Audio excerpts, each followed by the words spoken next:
কিন্তু হাত ধোয়ার স্টেপ শুরু হয়নি। তারপর সাবান মেখে নিচ্ছি। সাবানটা একটু মেখে দিয়ে ফেনা করে নিলাম। হ্যাঁ, পাঁচটা আঙ্গুল। যদি আমি 1 2 3 করি, 1 2 3 4 5, কোনটা থেকে শুরু করতেছি? বুড়ো আঙ্গুল। তাহলে এটা থেকে শুরু করব। 1 নাম্বার আমার বুড়ো আঙ্গুলটা এইভাবে পরিষ্কার করব। দেখেন গোড়া থেকে। আসেন গোড়া থেকে। হ্যাঁ, করে নিচ্ছি। করে নিলাম। হ্যাঁ, হয়ে গেল। বৃদ্ধ আঙ্গুল, দুই হাতে দুইটা বৃদ্ধ আঙ্গুল আছে না, এটা এভাবে পরিষ্কার করে নিব। ঠিক আছে? 1 নম্বর কোথায়? 1 নম্বর কোথায়? কথা বলতে হবে, নাহলে আমরা বলবো যে তোমরা কি কথা বলতে শেখো না। কথা বলতে হবে।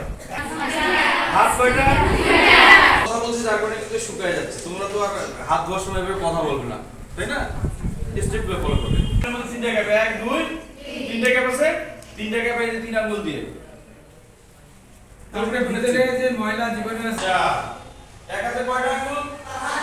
একটা গেছে না? আর কয়টা আছে? একটা। তাহলে 4 নম্বরে একটা আঙ্গুল। 1 2 দুই হাতে। 5টা আঙ্গুলের এই যে নখ আছে না, নখগুলো এভাবে পরিষ্কার করব। নখে অনেক ময়লা থাকে না?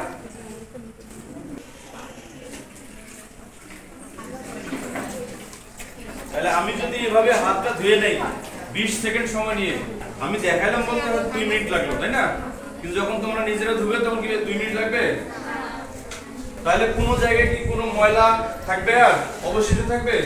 তারপর যদি আমি খাওয়া শুরু করি তাহলে ভিতরে ময়লা যাবে? কোন রোগ ব্যাধি হবে? পেট ব্যথা করবে? হবে না। তারপর কি করতে হবে? পরিষ্কার ন্যাকড়া দিয়ে হাতটা মুছে নিতে হবে, তাই না? তাহলে আমার হাত ধোয়া শেষ। এখন এই হাত দিয়ে আমি যা কিছু খেতে পারবো, করবো না? আচ্ছা, খাওয়ার আগে কিন্তু ভালোভাবে এই ইয়েটা করতে হবে।